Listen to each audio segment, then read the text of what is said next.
ಶ್ಯಾಮ್ನೂರು ಶಿವಶಂಕರಪ್ಪನವರು ಅವರ ಆರೋಗ್ಯಕ್ಕೆ ಸಂಬಂಧಪಟ್ಟ ಹಾಗೆ ಒಂದು ಸುದ್ದಿ ಬರ್ತಾ ಇದೆ. ಶ್ಯಾಮ್ನೂರು ಶಿವಶಂಕರಪ್ಪನವರು ನಿಧನ ಹೊಂದಿದ್ದಾರೆ ಅನ್ನುವಂಥ ವಿಚಾರ ಬಹಳ ದುರಂತದ ಸಂಗತಿ. ಶ್ಯಾಮ್ನೂರು ಶಿವಶಂಕರಪ್ಪನವರ ಆರೋಗ್ಯಕ್ಕೆ ಸಂಬಂಧಪಟ್ಟ ಹಾಗೆ ಕಳೆದ ಕೆಲ ದಿನಗಳಿಂದ ಬಹಳ ಸುದ್ದಿ ಪುಕಾರುಗಳೆಲ್ಲ ಇತ್ತು. ಬಟ್ ಅದನ್ನ ಮೀರಿ ಅವರು ಗುಣಮುಖರಾಗ್ತಾ ಇದ್ದಾರೆ, ಚೇತರಿಸ್ಕೊಳ್ತಾ ಇದ್ದಾರೆ ಅಂತಲೂ ಕೂಡ ಹೇಳಲಾಗ್ತಾ ಇತ್ತು. ಈಗ ಸುದ್ದಿ ಖಚಿತ ಆಗ್ತಾ ಇದೆ. ಮಾಜಿ ಸಚಿವರು ಕೂಡ ಶ್ಯಾಮ್ನೂರು ಶಿವಶಂಕರಪ್ಪನವರು ಸುಮಾರು 6 ಬಾರಿ ಶಾಸಕರಾಗಿ ಕಾರ್ಯನಿರ್ವಹಿಸ್ತವ್ರಂತವ್ರು. ಆಮೇಲೆ 95 ವರ್ಷ ವಯಸ್ಸು ಅವರಿಗೆ. ಈಗ ಹಾಲಿ ನಾವು ಗಮನಿಸೋದಾದ್ರೆ ದೇಶದಲ್ಲೇ ಹಿರಿಯ ವಿಧಾನಸಭಾ ಸದಸ್ಯರಾಗಿದ್ದಂತೆ ಯಾರು ಶ್ಯಾಮ್ನೂರು ಶಿವಶಂಕರಪ್ಪ ಅವರು ಮೃತಪಟ್ಟಿದ್ದಾರೆ ಅನ್ನುವಂಥದ್ದು ಗೊತ್ತಾಗ್ತದೆ. ದೇಶದ ವಿಧಾನಸಭಾ ಸದಸ್ಯರುಗಳ ಪೈಕಿ ಅಥವಾ ಶಾಸಕರುಗಳ ಪೈಕಿ ಅತಿ ಹಿರಿಯರಾಗಿದ್ದಂಥವ್ರು ಅಟ್ ಪ್ರೆಸೆಂಟ್ ಇದ್ದಂಥವ್ರು ಶ್ಯಾಮ್ನೂರು ಶಿವಶಂಕರಪ್ಪ ಈಗ ಮೃತಪಟ್ಟಿದ್ದಾರೆ ಅನ್ನುವಂಥದ್ದು ಗೊತ್ತಾಗ್ತಾ ಇದೆ. ಪ್ರದೇಶ್ ಕಾಂಗ್ರೆಸ್ಗೆ ಬಹಳ ವರ್ಷಗಳಿಂದ ಖಜಾಂಚಿಯಾಗಿ ಕಾರ್ಯನಿರ್ವಹಿಸಿದಂಥವ್ರು ಯಾರು ಶ್ಯಾಮ್ನೂರು ಶಿವಶಂಕರಪ್ಪ. ಆಮೇಲೆ ಅಖಿಲ ಭಾರತ ವೀರಶೈವ ಮಹಾಸಭಾದ ಅಧ್ಯಕ್ಷರು ಕೂಡ ಹೌದು ಶ್ಯಾಮ್ನೂರು ಶಿವಶಂಕರಪ್ಪನವರು. ಅವ್ರ ಮಗ SS ಮಲ್ಲಿಕಾರ್ಜುನ್ ಅವರು ಸದ್ಯ ಸಚಿವರ ಕಾರ್ಯನಿರ್ವಹಿಸ್ತಾ ಇದ್ದಾರೆ. ಅವರ ಸೊಸೆ ಪ್ರಭಾ ಮಲ್ಲಿಕಾರ್ಜುನ್ ಅವರು ಸಂಸದರಾಗಿದ್ದಾರೆ. ಇವರು ದಾವಣಗೆರೆ ದಕ್ಷಿಣ ಕ್ಷೇತ್ರಕ್ಕೆ ಸಂಬಂಧಪಟ್ಟ ಹಾಗಿನ ಶಾಸಕರಾಗಿ ಕಾರ್ಯನಿರ್ವಹಿಸ್ತಾ ಇದ್ದಂಥವ್ರು. ಸೊ ಈಗ ಅವರು ಮೃತಪಟ್ಟಿದ್ದಾರೆ ಅನ್ನುವಂಥ ವಿಚಾರ ತಿಳಿದು ಬರ್ತಾ ಇದೆ. ಕಾಂಗ್ರೆಸ್ನ ಬಹಳ ಹಿರಿಯ ಮುತ್ಸದ್ದಿ ಶ್ಯಾಮ್ನೂರು ಶಿವಶಂಕರಪ್ಪನವರು. ಬಹುಶಃ ಹಿಂದೆ ಅವ್ರ ರಾಜಕೀಯ ಜೀವನ ನೋಡಿದಾಗ ಕಮ್ಯುನಿಸ್ಟ್ ಇಂದ ಅವರು ಪಕ್ಷದಿಂದ ಅವರು ತಮ್ಮ ರಾಜಕೀಯ ಜೀವನ ಆರಂಭ ಮಾಡಿದಂಥವ್ರು. ಬಟ್ ಕಾಂಗ್ರೆಸ್ ಸೇರ್ಪಡೆ ಆದಂಥ ನಂತರದಲ್ಲಿ ಬಹಳ ವರ್ಷಗಳ ತನಕ ಅವರು ಶಾಸಕರಾಗಿ ಕಾರ್ಯನಿರ್ವಹಿಸಿದ್ರು. ಆಮೇಲೆ ಪಕ್ಷದ ನಾನು ಈಗ ತಾನೇ ಹೇಳಿದಾಗೆ ಪ್ರದೇಶ ಕಾಂಗ್ರೆಸ್ನ ಖಜಾಂಚಿಯಾಗಿ ಕಾರ್ಯನಿರ್ವಹಿಸ್ತಾ ಇದ್ರು. ಕಾಂಗ್ರೆಸ್ನ ಹಿರಿಯ ನಾಯಕರುಗಳ ಪಟ್ಟಿಯಲ್ಲಿ ಶ್ಯಾಮ್ನೂರು ಶಿವಶಂಕರಪ್ಪನವರ ಹೆಸರು ಬಹಳ ಮುಂಚೂಣಿಯಲ್ಲಿ ಇರ್ತಾ ಇತ್ತು. ಒಂದು ಹಂತದಲ್ಲಿ CM ಆಗಬೇಕು ಅನ್ನುವಂಥ ರೀತಿಯಾದಂಥ ಅಪೇಕ್ಷೆಯನ್ನು ಆಗಾಗ ಅವ್ರು ವ್ಯಕ್ತಪಡಿಸಿದ್ರು ಕೂಡ ಬಹಳ ಮಂತ್ರಿಗಿರಿಗಾಗಿನೂ ಏನು ಲಾಬಿ ಮಾಡಿದಂಥವ್ರಲ್ಲ. ಒಂದು ಬಾರಿ ಅವ್ರು ಏನೋ ಈ ತೋಟಗಾರಿಕಾ ಸಚಿವರಾಗಿ ಕಾರ್ಯನಿರ್ವಹಿಸಿದಂಥವ್ರು ಅಷ್ಟೇ. 6 ಬಾರಿ ಶಾಸಕರಾದರೂ ಕೂಡ. ಸೊ ಅದನ್ನು ಮೀರಿ ಕಾಂಗ್ರೆಸ್ನ ಅತಿ ಪ್ರಭಾವಿ ನಾಯಕ ಕೂಡ ಹೌದು ಮಧ್ಯ ಕರ್ನಾಟಕ ಭಾಗದಲ್ಲಿ. ಲಿಂಗಾಯತ ಕಮ್ಯುನಿಟಿಗೆ ಸಂಬಂಧಪಟ್ಟಂಥವ್ರು ಸಾದರ ಲಿಂಗಾಯತ ಅಂತ ಕಾಣಿಸುತ್ತೆ. ಬಟ್ ಅಖಿಲ ಭಾರತ ವೀರಶೈವ ಮಹಾಸಭಾದ ಅಧ್ಯಕ್ಷರಾಗಿ ಕಾರ್ಯನಿರ್ವಹಿಸ್ತಾ ಇದ್ರು. ಬಹಳ ದೊಡ್ಡ ಹೋಲ್ಡ್ ಅನ್ನ ಕೂಡ ಇಟ್ಕೊಂಡಿದ್ರು ಆ ಭಾಗದಲ್ಲಿ. ಬಸವರಾಜ್ ನಮ್ಗೆ ಇದಕ್ಕೆ ಸಂಬಂಧಪಟ್ಟಂಗೆ ಡೀಟೇಲ್ಸ್ ಅನ್ನ ಕೊಡ್ತಾರೆ. ಬಸವರಾಜ್, ಏನ್ ಅಪ್ಡೇಟ್ಸ್ ಗೊತ್ತಾಗ್ತಾ ಇದೆ ಬಸವರಾಜ್? ಮತ್ತೆ ಕಳೆದ ಹಲವಾರು ದಿನಗಳಿಂದ ಅವರು ಏನು ಅನಾರೋಗ್ಯದಿಂದ ಬಳಲ್ತಾ ಇದ್ರು. ಅದು ವಯೋಸಹಜ ಕಾಯಿಲೆಗಳಿಂದ ಬಳಲ್ತಾ ಇದ್ರು. ಈ ಹಿಂದೆ ಕೂಡ 2 ವರ್ಷಗಳ ಹಿಂದೆ ಅವ್ರದ್ದು ಒಂದು ಕಾದಿನ ಒಂದು ಮೂಳೆಯ ಒಂದು ಶಸ್ತ್ರಚಿಕಿತ್ಸೆ ಕೂಡ ಆಗಿತ್ತು. ಇದಾದ ಬಳಿಕ ಅವರು ಸ್ವಲ್ಪ ಮೆತ್ತಗಾಗಿದ್ರು. ಅದಾದ ಬಳಿಕ ಇಲ್ಲಿ ಅವ್ರ ಬೆಂಗಳೂರಿನ ಮಣಿಪಾಲ್ ಆಸ್ಪತ್ರೆಯಲ್ಲಿ ಕೆಲವೊಂದು ದಿನ ಚಿಕಿತ್ಸೆಯನ್ನು ಪಡೆದು ಅದಾದ ನಂತರ ಅವರು ಅಳಿಯನ ಆಸ್ಪತ್ರೆ ಅಂದ್ರೆ ಸ್ಪರ್ಶ ಆಸ್ಪತ್ರೆಯಲ್ಲಿ ಕೂಡ ಚಿಕಿತ್ಸೆಯನ್ನು ಪಡಿತಾ ಇದ್ರು. ವಯೋಸಹಜ ಕಾಯಿಲೆಯಿಂದ ನಿರಂತರವಾಗಿ ಸುಮಾರು 3 ತಿಂಗಳಿಂದ ಕೆಲವು ಒಂದೇ ಸಲ ದಾವಣಗೆರೆಗೆ ಬಂದು ಸುಮಾರು 3 ತಿಂಗಳ ಆಸ್ಪತ್ರೆಯಲ್ಲಿ ಇದ್ರು. ಹೀಗಾಗಿ ಗಂಭೀರ ಸ್ಥಿತಿ ಇತ್ತು. ಹೀಗಾಗಿ ಈ ಹಿನ್ನೆಲೆಯಲ್ಲಿ ಅವರು ಏನು ಸುಮಾರು 95 ವರ್ಷ, ಈಗ 94 95 ವರ್ಷ ಸುಮಾರು ಇವು ಒಂದು ಕಾಂಗ್ರೆಸ್ನ ಹಿರಿಯ ನಾಯಕರು ಮತ್ತು ವೀರಶೈವ ಲಿಂಗಾಯತ ಮಹಾಸಭೆಯ ರಾಷ್ಟ್ರೀಯ ಅಧ್ಯಕ್ಷರು ಕೂಡ. ಹೀಗಾಗಿ ಮಧ್ಯ ಕರ್ನಾಟಕದ ಒಂದು ಶಿಕ್ಷಣ ದೊರೆ ಅಂತ ಕೂಡ ಹೇಳ್ತಕ್ಕಂಥದ್ದು. ಅಂತ ಒಂದು ಇವರು ಇವತ್ತು ಒಂದು ಏನೋ ಕೊನೆ ಉಸಿರು ಹೇಳಿರ್ತಕ್ಕಂಥ ಒಂದು ಮಾಹಿತಿ ಲಭ್ಯವಾಗ್ತಾ ಇರ್ತಕ್ಕಂಥದ್ದು. ಅವರು ಈ ವಯೋಸಹಜ ಕಾಯಿಲೆಯಿಂದ ಬಳಲ್ತಾ ಇದ್ರು. 16 ಸಲ ಏನು ಚಿಕಿತ್ಸೆಯನ್ನ ಪಡೆದುಕೊಂಡ್ರು ಕೂಡ ಈಗ ಕಳೆದ 3 ತಿಂಗಳಿಂದ ಬೆಂಗಳೂರನ್ನು ಬಿಟ್ಟು ಅವರು ಬಂದು ಇನ್ಫೆಂಟ್ರಿ ರಸ್ತೆಯಲ್ಲಿ ಇರ್ತಕ್ಕಂಥ ಸ್ಪರ್ಶ ಆಸ್ಪತ್ರೆಯಲ್ಲಿ ಅವರು ಚಿಕಿತ್ಸೆಯನ್ನ ಪಡಿತಾ ಇದ್ರು. ಓಕೆ ಬಸವರಾಜ್, ಸಂಪರ್ಕ ಮಾಡ್ತೀನಿ ನಿಮ್ಮನ್ನ. ಪ್ರಸನ್ನ ನಮ್ಮ ಜೊತೆಗೆ ನಮ್ಮ ಪ್ರತಿನಿಧಿ ಜಾಯಿನ್ ಆಗ್ತಾ ಇದ್ದಾರೆ. ಪ್ರಸನ್ನ, ಏನ್ ಅಪ್ಡೇಟ್ಸ್ ಗೊತ್ತಾಗ್ತಾ ಇದೆ? ಬಹುಶಃ ಅವ್ರದೇ ಹಾಸ್ಪಿಟಲ್ ಸ್ಪರ್ಶ ಆಸ್ಪತ್ರೆ ಅಂದ್ರೆ ಅವ್ರ ಕುಟುಂಬಕ್ಕೆ ಸಂಬಂಧಪಟ್ಟಾಗ ಅಲ್ಲಿ ಚಿಕಿತ್ಸೆ ಪಡಿತಾ ಇದ್ರು ಅಂತ ನಾವು ಕೇಳ್ಪಡ್ತಾ ಇದ್ವಿ. ಬಹುಶಃ ಉಳಿಸ್ಕೊಳ್ಳೋಕೆ ಸಾಧ್ಯ ಆಗ್ಲಿಲ್ಲ ಅಂತ ಕಾಣಿಸುತ್ತೆ. ಪ್ರಸನ್ನ,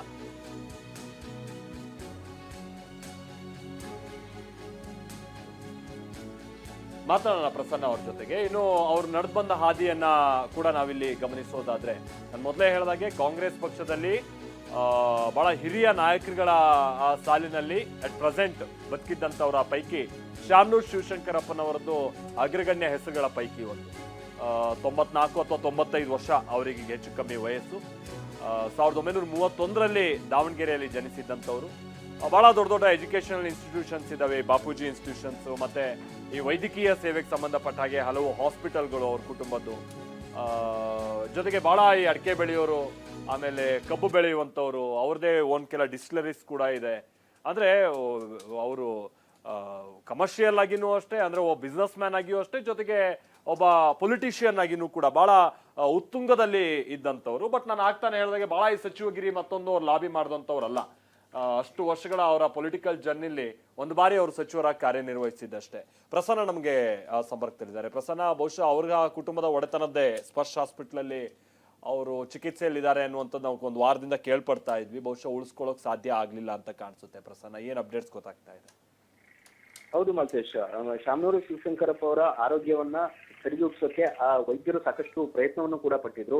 ಕಳೆದ 15 ದಿನಗಳಿಂದ ನಿರಂತರವಾಗಿ ಅವರು ವೈದ್ಯರ ತೀವ್ರ ನಿಗಾದಲ್ಲಿ ಇದ್ರೂ ಕೂಡ ಅವ್ರನ್ನ ಉಳಿಸ್ಕೊಳ್ಳೋದಕ್ಕೆ ಇದೀಗ ಸಾಧ್ಯವಾಗಿಲ್ಲ. ರಾಜಕೀಯವಾಗಿ ಸಾಕಷ್ಟು ಪ್ರಭಾವಿಯಾಗಿದ್ದಂತಹ ಶಾಮನೂರು ಶಿವಶಂಕರಪ್ಪ ಅವರು ಅಖಿಲ ಭಾರತ ವೀರಶೈವ ಮಹಾಸಭಾವನ್ನ ಮುನ್ನಡೆಸಿದಂತವರು, ಅದರ ರಾಷ್ಟ್ರೀಯ ಅಧ್ಯಕ್ಷರು ಕೂಡ ಹೌದು. ಈಗ ಹಾಲಿ ಅಖಿಲ ಭಾರತ ವೀರಶೈವ ಮಹಾಸಭಾವನ್ನು ಕೂಡ ಅವರು ಮುನ್ನಡೆಸ್ತಾ ಇದ್ರು. ಜೊತೆಗೆ ಅವರ ಎಷ್ಟು ಪ್ರಭಾವಿಯಾಗಿದ್ರು ಕೂಡ ಕೆಪಿಸಿಸಿಯ ಖಜಾಂಚಿಯಾಗಿಯೂ ಕೂಡ ಸಾಕಷ್ಟು ಕಾರ್ಯವನ್ನ ನಿರ್ವಹಿಸಿದ್ದಾರೆ. ಸುಮಾರು 3 ದಶಕಗಳಿಗೂ ಹೆಚ್ಚು ಕಾಲ ಪಕ್ಷದ ಜೊತೆಗೆ ನಿಕಟವಾದಂತಹ ಸಂಪರ್ಕವನ್ನ ಅವರು ಇಟ್ಕೊಂಡಿದ್ರು ಕೂಡ ಅವರು ಚುನಾವಣಾ ಕಣಕ್ಕೆ ಇಳಿದದ್ದು ಮಾತ್ರ ಬಹಳ ತಡವಾಗಿದೆ. 2008, 2013ರಲ್ಲಿ ಅವರು ಚುನಾವಣೆಗೆ ಆ ಸಂದರ್ಭದಲ್ಲಿ ಬಂದು ಸಿದ್ದರಾಮಯ್ಯನವರ ಮೊದಲ ಅವಧಿಯಲ್ಲಿ ಮಂತ್ರಿಯಾಗಿ ಕೂಡ ತೋಟಗಾರಿಕಾ ಇಲಾಖೆಯನ್ನ ಮುನ್ನಡೆಸಿದಂತವ್ರು. ಎಲ್ಲ ತನ್ನ ನೇರ ಮಾತುಗಳಿಂದ ಸ್ಪಷ್ಟವಾದಂತಹ ಒಂದು ರಾಜಕೀಯ ನಿಲುವುಗಳಿಂದಲೂ ಕೂಡ ಶಾಮನೂರು ಶಿವಶಂಕರಪ್ಪನವರು ಗುರುತಿಸಿಕೊಂಡಂತವ್ರು. ಸಚಿವರಾಗಿಯೂ ಕೂಡ ಸಾಕಷ್ಟು ಒಳ್ಳೆಯ ಕೆಲಸಗಳನ್ನ ಮಾಡಿದ್ದಾರೆ.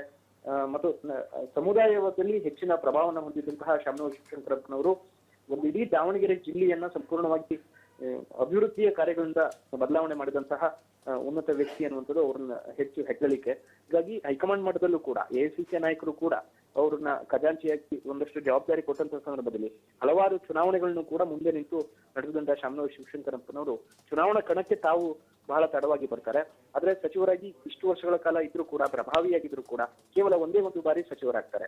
ಹೀಗಾಗಿ ಈಗ ಕಳೆದ 15 ದಿನಗಳಿಂದಲೂ ಕೂಡ ಅವರ ಆರೋಗ್ಯದಲ್ಲಿ ಸಾಕಷ್ಟು ವಯೋಸಹಜವಾದಂತಹ ಏರಿಳಿತಗಳಾಗಿತ್ತು. ಅದಕ್ಕೆ ಸಂಬಂಧಪಟ್ಟ ಹಾಗೆ ಸ್ಪರ್ಶ ಆಸ್ಪತ್ರೆಯಲ್ಲಿ ವೈದ್ಯರು ಚಿಕಿತ್ಸೆಯನ್ನು ಕೂಡ ನೀಡ್ತಾ ಇದ್ರು. ಆ ಸಂದರ್ಭದಲ್ಲಿ ಮುಖ್ಯಮಂತ್ರಿ ಸಿದ್ದರಾಮಯ್ಯನವರು, ಡಿ.ಕೆ. ಶಿವಕುಮಾರ್ ಅವರು, ಎಐಸಿಸಿ ಅಧ್ಯಕ್ಷ ಮಲ್ಲಿಕಾರ್ಜುನ್ ಖರ್ಗೆ ಅವರು ಕೂಡ ಹೋಗಿ ಅವ್ರನ್ನ ಭೇಟಿಯಾಗಿ ಆರೋಗ್ಯ ವಿಚಾರಿಸಿಕೊಂಡು ಬಂದಿದ್ರು. ಆ ಸಂದರ್ಭದಲ್ಲಿ ಸಾಕಷ್ಟು ಸ್ಪಂದಿಸುವಂತಹ ನಿಟ್ಟಿನಲ್ಲಿ ಅವರ ಆರೋಗ್ಯ ಕಂಡು ಬಂದಿತ್ತು. ಅದಾದ ಬಳಿಕ ಇದೀಗ ಕಳೆದ 7-8 ದಿನಗಳಿಂದ ನಿರಂತರವಾಗಿ ವೈದ್ಯರು ಸಾಕಷ್ಟು ಪ್ರಯತ್ನ ಪಟ್ಟರು ಕೂಡ ಅವರ ಪಲ್ಸ್ ರೇಟ್ ಹೆಚ್ಚಾಗ್ತಾ ಇರಲಿಲ್ಲ ಅನ್ನುವಂಥದ್ದನ್ನ ವೈದ್ಯರು ತಿಳಿಸ್ತಾ ಇದ್ರು. ಹೀಗಾಗಿ ಇದೀಗ ಚಿಕಿತ್ಸೆಗೆ ಸ್ಪಂದಿಸದೆ ವಯೋಸಹಜವಾದಂತಹ ಇದರಿಂದಾಗಿ ಶಾಮನೂರು ಶಿವಶಂಕರಪ್ಪನವ್ರನ್ನ ಕಳೆದುಕೊಳ್ಳುವಂತಾಗಿದೆ ಮಾಲ್ತೇಶ್. ಕರೆಕ್ಟ್. ಮತ್ತೊಂದು ವಿಚಾರ ಅಂದ್ರೆ ಬಹುಶಃ ಸೊಸೆ ಈ ಬಾರಿ MP ಎಲೆಕ್ಷನ್ ಕಂಟೆಸ್ಟ್ ಮಾಡಿದ್ರಲ್ಲ ಪ್ರಭಾ ಮಲ್ಲಿಕಾರ್ಜುನ್ ಅವರು, ಆ ಸಂದರ್ಭದಲ್ಲಿ ಅವ್ರು ಸ್ವಲ್ಪ ಓಡಾಟ ಬಿಟ್ರೆ ಆ ನಂತರದಲ್ಲಿ ರಾಜಕೀಯವಾಗಿನೂ ಕೂಡ ಅವ್ರೇನು ಬಹಳ ಆಕ್ಟಿವ್ ಆಗಿರ್ಲಿಲ್ಲ ಅಂತ ಕಾಣಿಸುತ್ತೆ ಅಲ್ವಾ ಪ್ರಸನ್ನ? ಅವರ ಮೊಣಕಾಲಿಗೆ ಏನೋ ಸಂಬಂಧಪಟ್ಟಂಗೇನು ಕೂಡ ಒಂದು ಆಪರೇಷನ್ ಆಗಿತ್ತು. ಅದಾದ ನಂತರದಲ್ಲಿ ಸ್ವಲ್ಪ ಓಡಾಡೋದು ಇದೆಲ್ಲ ಬಹಳ ಕಮ್ಮಿನೇ ಆಗಿ ಹೋಗಿತ್ತು. ಮಾಲ್ತೇಶ್, ಅವ್ರದ್ದು ಓಡಾಟದ ರಾಜಕಾರಣಕ್ಕಿಂತ ಹೆಚ್ಚಾಗಿ ಒಂದು ರೀತಿಯ ಪ್ರಭಾವವನ್ನ ಬಳಸಿ ಮಾಡ್ತಾ ಇದ್ದಂತ ರಾಜಕಾರಣ ಶಾಮನೂರು ಶಿವಶಂಕರಪ್ಪ ಅವ್ರದ್ದು. ಅಂದ್ರೆ ನೀವು ಹೋಗಿ ಯಾವುದೋ ಚುನಾವಣೆಯಲ್ಲಿ ಪ್ರಚಾರ ಮಾಡುವಂಥದ್ದು ಅಥವಾ ಭಾಷಣ ಮಾಡುವಂಥದ್ದು ಇದು ಅವರ ವೈಖರಿ ಆಗಿರ್ಲಿಲ್ಲ. ಅದರ ಬದಲು ಯಾರನ್ನ ಎಲ್ಲಿ ನಿಲ್ಲಿಸ್ಬೇಕು, ಹೇಗೆ ಗೆಲ್ಲಿಸ್ಬೇಕು, ಯಾರು ಚುನಾವಣೆ ಅಖಾಡಕ್ಕೆ ಇಳಿದ್ರು ಸೂಕ್ತ, ಯಾರ ನಿಂತ್ಕೋಬೇಕು, ಈ ತರದ ತಂತ್ರಗಾರಿಕೆಗಳನ್ನ ಮಾಡುವಲ್ಲಿ ಶಾಮನೂರು ಶಿವಶಂಕರಪ್ಪ ಅವರ ಪಾತ್ರ ಬಹಳ ದೊಡ್ಡದಿದೆ. ಮತ್ತು ಒಂದು ವೀರಶೈವ ಮಹಾಸಭಾದಂತಹ ಒಂದು ಮಹಾಸಭಾವನ್ನ ಮುನ್ನಡೆಸುವಂತದ್ದು ಇದೆಯಲ್ಲ, ಅದು ಈ ವಯಸ್ಸಲ್ಲಿ ಅದು ಸಣ್ಣ ವಿಷಯ ಅಲ್ಲ. 30 ಜಿಲ್ಲೆಗಳಲ್ಲಿ ಅಷ್ಟೇ ಮಾತ್ರವಲ್ಲ, ಹೊರ ರಾಜ್ಯಗಳ ಲಿಂಗಾಯತ ಸಮುದಾಯದ ನಾಯಕರು ಕೂಡ ಅವ್ರನ್ನ ಅವರ ಅಭಿಪ್ರಾಯವನ್ನ, ಅವರ ಅನುಭವವನ್ನ ಬಳಸಿಕೊಂಡು ಮುನ್ನಡೆದಂತಹ ಉದಾಹರಣೆಗಳು ಸಾಕಷ್ಟು ಇದಾವೆ. ಈ ನಿಟ್ಟಿನಲ್ಲಿ ಅವರ ತಂತ್ರಗಾರಿಕೆಗಳು ಈ ನಿಟ್ಟಿನಲ್ಲಿ ಬಹಳ ಪ್ರಮುಖ ಆಗುತ್ತೆ. ಈ ಕಾರಣಕ್ಕೋಸ್ಕರ ಅವರು ಚುನಾವಣಾ ರಾಜಕಾರಣ ಒಂದು ಭಾಗ ಆದ್ರೆ, ಅವರು ಸಮುದಾಯವನ್ನ ಮುನ್ನಡೆಸಿದ್ದು ಅದನ್ನ ಹೇಗೆ ಯಾವ ನಿಲುವುಗಳನ್ನ ಯಾವ ಸಂದರ್ಭದಲ್ಲಿ ತೆಗೆದುಕೊಳ್ಬೇಕು ಅಂತ ಅವರು ತಂತ್ರಗಾರಿಕೆಗಳನ್ನ ಮಾಡಿದ್ದು, ಆ ಒಂದು ಸ್ಪಷ್ಟತೆ ಅದು ಬಹಳ ಮುಖ್ಯ ಆಗ್ತಾ ಇತ್ತು.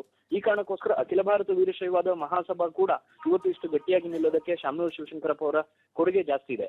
ಜೊತೆಗೆ ಅವರು ಖಜಾಂಚಿಯಾಗಿ ಕೆಪಿಸಿಸಿಯನ್ನು ಕೂಡ ಸಾಕಷ್ಟು ಬಾರಿ ಮುನ್ನಡೆಸಿದ್ದಾರೆ. ಈ ಸಂದರ್ಭದಲ್ಲಿ ಹಲವಾರು ಚುನಾವಣೆಗಳು ಬಂದಿತ್ತು. ಅದನ್ನ ಅತ್ಯಂತ ಸಮರ್ಥವಾಗಿ ಶಾಮನೂರು ಶಿವಶಂಕರಪ್ಪ ಅವರು ನಿಭಾಯಿಸಿದ ರೀತಿಯ ಬಗ್ಗೆ ಇವತ್ತಿಗೂ ಕೂಡ ಎಐಸಿಸಿ ಅಧ್ಯಕ್ಷ ಮಲ್ಲಿಕಾರ್ಜುನ್ ಖರ್ಗೆ ಅವರು ಬಹಳ ಒಂದು ಅಭಿಮಾನವನ್ನು ಇಟ್ಕೊಂಡಿದ್ದಾರೆ. ಎಐಸಿಸಿ ಅಧ್ಯಕ್ಷ ಮಲ್ಲಿಕಾರ್ಜುನ್ ಖರ್ಗೆ ಅವರು ಮತ್ತು ಶಾಮನೂರು ಶಿವಶಂಕರಪ್ಪ ಅವರ ಆತ್ಮೀಯತೆ ಕೂಡ ಸಾಕಷ್ಟಿತ್ತು. ಅವರು ಹಲವು ವೇದಿಕೆಗಳಲ್ಲಿ ಅದನ್ನ ನೆನಪಿಸುವಂತ ಕೆಲಸವನ್ನು ಕೂಡ ಮಾಡಿದ್ದಾರೆ. ನಾಯಕರುಗಳನ್ನ ಬದಲಾಯಿಸುವಂತ ಅಂದ್ರೆ ಅವ್ರನ್ನ ಯಾವ ಚುನಾವಣೆಗೆ ಯಾರು ಸ್ಪರ್ಧೆ ಮಾಡಬೇಕು ಅನ್ನುವಂಥದ್ದನ್ನ ಶಾಮನೂರ್ ಅವರ ಅಭಿಪ್ರಾಯದ ಆಧಾರದ ಮೇಲೆ ಹಲವು ಬಾರಿ ನಿರ್ಧಾರ ಮಾಡಿದ್ದು ಇದೆ ಪಕ್ಷ. ಇಂಥ ಸಂದರ್ಭದಲ್ಲಿ ಶಾಮನೂರ್ ಅವ್ರನ್ನ ಎಸಿಸಿ ಅಧ್ಯಕ್ಷ ಮಲ್ಲಿಕಾರ್ಜುನ್ ಖರ್ಗೆ ಅವರೆಲ್ಲ ಬಹಳಷ್ಟು ಬಾರಿ ಈ ತರದ ಸಂದರ್ಭದಲ್ಲಿ ನೆನ್ಸ್ಕೊಂಡಿದ್ದಾರೆ. ಮತ್ತು ದಾವಣಗೆರೆ ಜಿಲ್ಲೆ ಅನ್ನಂತ ಬಂದ್ರೆ ಅಥವಾ ದಾವಣಗೆರೆ ನಗರ ಅನ್ನೋಂಥದ್ದು ಬಂದ್ರೆ ಬೆಂಗಳೂರು ಮಟ್ಟಕ್ಕೆ ಆ ಅಭಿವೃದ್ಧಿಗಳನ್ನ ಮಾಡಿದಂತವ್ರು ಶಾಮನೂರ್ ಶಿವಶಂಕರಪ್ಪ ಮತ್ತು ಅವರ ಕುಟುಂಬದವರು. ಅವರ ಸೊಸೆ ಈಗ MP ಆಗಿದ್ದಾರೆ. ಅವರ ಪುತ್ರ ಕೂಡ SS ಮಲ್ಲಿಕಾರ್ಜುನ್ ಇದೀಗ ಸಚಿವ ಸಂಪುಟದ ಒಂದು ಸಹೋದ್ಯೋಗಿಯಾಗಿದ್ದಾರೆ ಸಿದ್ದರಾಮಯ್ಯನವರಿಗೆ. ಅವರು ಕೂಡ ಒಂದಷ್ಟು ಕೆಲಸಗಳನ್ನ ಮಾಡೋದ್ರಲ್ಲಿ ಇವರ ಅನುಭವ, ಇವರ ಅಭಿಪ್ರಾಯಗಳು ಬಹಳ ಮುಖ್ಯ ಆಗುತ್ತೆ. ಹೀಗಾಗಿ ಒಮ್ಮೆ ಬಹಳಷ್ಟು ಅನುಭವಗಳನ್ನ ನಾವು ನೆನ್ಸ್ಕೊಳ್ಳೋದಾದ್ರೆ ಅಥವಾ ಘಟನೆಗಳನ್ನ ನೆನ್ಸ್ಕೊಳ್ಳೋದಾದ್ರೆ ಸಿದ್ದರಾಮಯ್ಯನವರ ಅವಧಿಯಲ್ಲಿ ಅವ್ರನ್ನ ಸಂಪುಟದಿಂದ ಹೊರಗಿಡ್ಬೇಕು ಅಂತ ಬಂದಾಗ ಅವರು ಸಡ್ಡು ಹೊಡೆದು ಯಾವುದಕ್ಕೂ ನಾನು ಕೇರ್ ಮಾಡಲ್ಲ ಅಂತ ಹೇಳಿ ಹೊರಗೆ ಬಂದಂತವ್ರು. ಈ ರೀತಿ ಶಾಮನೂರ್ ಅವರ ನಿಲುವು ಮತ್ತು ಅಭಿಪ್ರಾಯ ರಾಜ್ಯ ರಾಜಕಾರಣದಲ್ಲಿ ನೇರವಾದಂತಹ ಕಾರಣಕ್ಕೋಸ್ಕರ ಬಹಳ ಗಮನ ಸೆಳೆಯುತ್ತೆ ಮಲ್ತೇಶ್. Thank you Prasanna. ಮತ್ತೆ ನಿಮ್ಮನ್ನ ನಾನು ಸಂಪರ್ಕಿಸ್ತೀನಿ. ಹೌದು, ಶಾಮನೂರ್ ಶಿವಶಂಕರಪ್ಪನವರು ಮೊದಲೇ ಹೇಳಿದಾಗೆ ಆ ಭಾಗದಲ್ಲಿ, ಅದರಲ್ಲೂ ಮಧ್ಯ ಕರ್ನಾಟಕ ಭಾಗ, ಎಸ್ಪೆಷಲಿ ದಾವಣಗೆರೆ ಸುತ್ತಮುತ್ತ ಬಹಳ ಹೋಲ್ಡ್ ಅನ್ನ ಇಟ್ಕೊಂಡಂತವ್ರು ಪೊಲಿಟಿಕಲಿ, ಜೊತೆಗೆ ಸಮುದಾಯದ ವಿಚಾರ ಬಂದಂತ ಸಂದರ್ಭದಲ್ಲಿ. ಹಾಗಂತ ಅದೇ ತಮಗಿರುವಂತ ಬೆಂಬಲವನ್ನ ಮುಂದಿಟ್ಕೊಂಡು ಬಹಳ ದೊಡ್ಡ ಲಾಬಿ ಮಾಡ್ತಾ ಇದ್ದಂಥವ್ರು, ಬಹಳ ತಲೆಬಿಸಿ ತರ್ತಾ ಇದ್ದಂಥದ್ದು ಪಕ್ಷಕ್ಕೆ, ಆ ಥರದ್ದು ಕೂಡ ನಾವು ಯಾವತ್ತೂ ಗಮನಿಸಿಲ್ಲ. ಆಮೇಲೆ ಇನ್ನು 1999ರ ಲೋಕಸಭಾ ಮಧ್ಯಂತರ ಚುನಾವಣೆಯಲ್ಲಿ ಸೋಲನ್ನಪ್ತಾರೆ. 5 ದಶಕಗಳ ರಾಜಕೀಯ ಜೀವನದಲ್ಲಿ ಅವ್ರು ಕಂಡಂಥದ್ದು ಒಂದೇ ಒಂದು ಸೋಲು. 2004, 2008, 2013, 2018, 2028ರಲ್ಲಿ ಅವರು 2023 ಮೊನ್ನೆ ನಡೆದಂತ ಅಂದ್ರೆ ಈ ಬಾರಿಯ ವಿಧಾನಸಭಾ ಅವಧಿಯಲ್ಲಿ ಅವರು ಶಾಸಕರಾಗಿ ಆಯ್ಕೆ ಆದಂಥವ್ರು. ಆಮೇಲೆ ದಾವಣಗೆರೆ ದಕ್ಷಿಣ ಕ್ಷೇತ್ರ ಸ್ಪ್ಲಿಟ್ ಆದಂತ ಸಂದರ್ಭದಲ್ಲಿ, ನಾರ್ತ್ ಹಾಗೆ ಸೌತ್ ಅಂತ ಹೇಳಿ, ಅದಾದ ನಂತರ ಇವರು ದಕ್ಷಿಣದಿಂದ 4 ಬಾರಿ ಅವರು ಗೆದ್ದು ಬಂದಿದ್ದಾರೆ. 2008ರಿಂದನೂ ಕೂಡ ದಕ್ಷಿಣದಲ್ಲೇ ಅವರು ಗೆದ್ದು ಬಂದ್ರು. ಅದಕ್ಕಿಂತ ಹಿಂದೆ 2 ಬಾರಿ ಶಾಸಕರಾಗಿದ್ರು, ಸಂಸದರು ಕೂಡ ಆಗಿದ್ದಾರೆ 1 ಬಾರಿ. ಅದಾದ ನಂತರದ ಒಂದು ಮಧ್ಯಂತರ ಚುನಾವಣೆಯ ಸಂದರ್ಭದಲ್ಲಿ ಮಾತ್ರ ಅವರು ಸೋಲನ್ನಪ್ಪಿದ್ದಾರೆ. ಅದು ಯಾವುದು ಸಂಸದ ಸ್ಥಾನಕ್ಕೆ ನಡೆದಂತ ಚುನಾವಣೆ. ಅದೊಂದು ಸೋಲನ್ನ ಹೊರತುಪಡಿಸಿದ್ರೆ ಅವ್ರ ರಾಜಕೀಯ ಜೀವನದಲ್ಲಿ ಹತ್ತತ್ರ 7 ಬಾರಿ ಅವರು ಚುನಾವಣೆಗೆ ಕಂಟೆಸ್ಟ್ ಮಾಡಿದ್ದಾರೆ, 8 ಬಾರಿ ಕಂಟೆಸ್ಟ್ ಮಾಡಿದ್ದಾರೆ, 1 ಬಾರಿ ಸೋತಿದ್ದಾರೆ.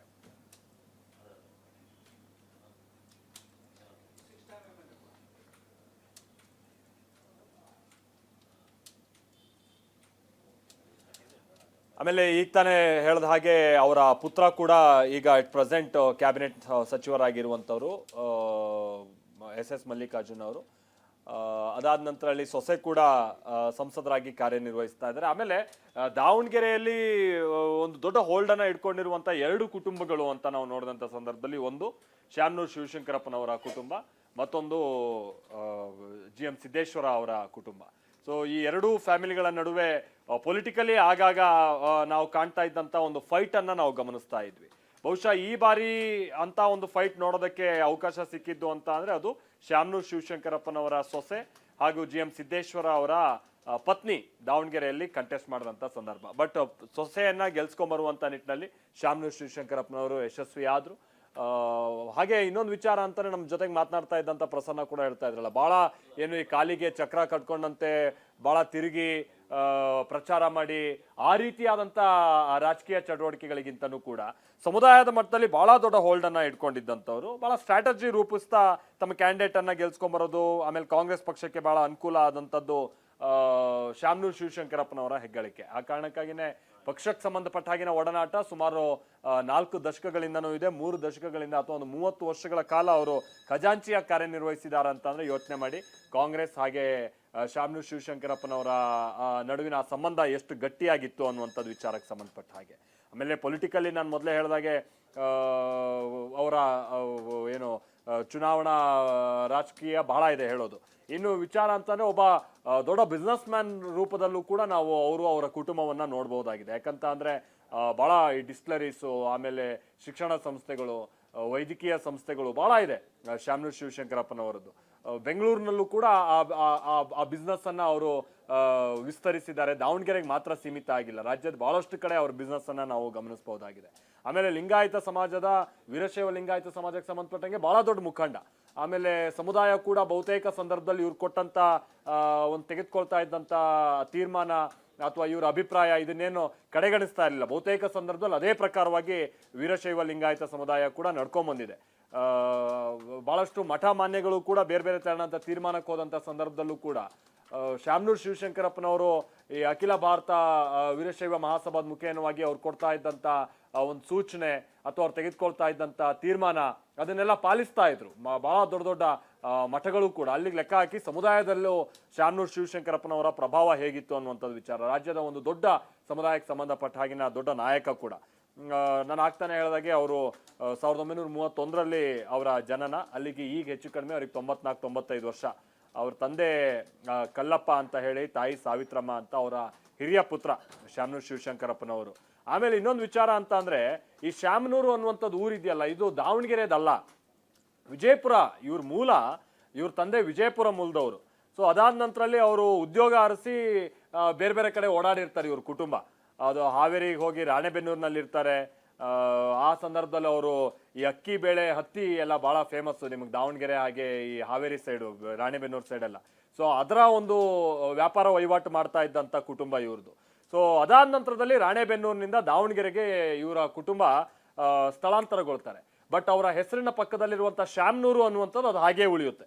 ಅದು ದಾವಣಗೆರೆಗೆ ಬಂದಂತ ನಂತರದಲ್ಲೂ ಕೂಡ ವಿಜಯಪುರದ ಶಾಮನೂರು ಅವರು ಹುಟ್ಟೂರು ಆಗಿರುವಂತ ಕಾರಣಕ್ಕಾಗಿ ಅಥವಾ ಅವರ ಕುಟುಂಬದ ಮೂಲ ಆಗಿರುವಂತ ಕಾರಣಕ್ಕಾಗಿ ಹೆಸರಿನ ಜೊತೆನೆ ಆ ಶಾಮನೂರು ಶಿವಶಂಕರಪ್ಪ ಅನ್ನುವಂಥದ್ದು ಈಗಲೂ ಕೂಡ ಈ SS ಅನ್ನುವಂಥ ಬಿಸ್ನೆಸ್ಗಳನ್ನೇ ನಾವು ಬಹಳಷ್ಟು ನೋಡ್ತೀವಿ, ಶಾಮನೂರು ಶಿವಶಂಕರಪ್ಪ ಅಂತ. ಅದು ಅದೇ ಪ್ರಕಾರವಾಗಿ ನಡ್ಕೊಂಡ್ ಬಂದಿದೆ. ಆಮೇಲೆ ಅಕ್ಕಿ ಮಾರಾಟದಲ್ಲಿ ಇವ್ರು ಮೊದಲಿಗೆ ಬಹಳ ಹೆಸರು ಮಾಡಿದಂಥವ್ರು ಶಾಮನೂರು ಶಿವಶಂಕರಪ್ಪನವರ ಕುಟುಂಬ. ಬಟ್ ಅದಾದ ನಂತರ ಅಲ್ಲಿ ವ್ಯಾವಹಾರಿಕವಾಗಿ ಬಹಳ ಉತ್ತುಂಗದಲ್ಲಿರುವಂತಹ ಸಂದರ್ಭದಲ್ಲೇ ಚುನಾವಣಾ ರಾಜಕೀಯಕ್ಕೆ ಪ್ರವೇಶ ಆಯಿತು. ನಗರಸಭೆ ಸದಸ್ಯರಾಗಿ ಆಯ್ಕೆ ಆದ್ರು. ಮೊದಲಿಗೆ ಅವರ ಏನು ರಾಜಕೀಯ ಸಿದ್ಧಾಂತ ಈ ಕಮ್ಯುನಿಸ್ಟ್ ಪಾರ್ಟಿಯ ಸಿದ್ಧಾಂತಗಳ ರೀತಿಯಾಗಿನೇ ಇತ್ತು. ಬಟ್ ಅದಾದ ನಂತರದಲ್ಲಿ ಅವರು ಕಾಂಗ್ರೆಸ್ ಸೇರ್ಪಡೆ ಆದಂಥದ್ದು. ಬಹುಶಃ ಒಂದು ಹಂತದಲ್ಲಿ ಸೋಲಿಲ್ಲದ ಸರದಾರನೇ. ನಾನು ಆಗ್ತಾನೆ ಹೇಳಿದಾಗೆ 8 ಎಲೆಕ್ಷನ್ ಫೇಸ್ ಮಾಡಿದರೆ ಒಂದು ಬಾರಿ ಅವರು ಸೋಲನ್ನಪ್ಪಿರುವಂಥದ್ದನ್ನು ಹೊರತುಪಡಿಸಿದ್ರೆ ಇದು ಅವರ ರಾಜಕೀಯವಾಗಿ ಆಮೇಲೆ ಕಮ್ಯುನಿಟಿಯಲ್ಲಿ ಅವರ ಪ್ರಭಾವ ಹೇಗಿತ್ತು ಅನ್ನುವಂಥದ್ದಕ್ಕೆ ಇವೆಲ್ಲವೂ ಕೂಡ ಸಾಕ್ಷಿ.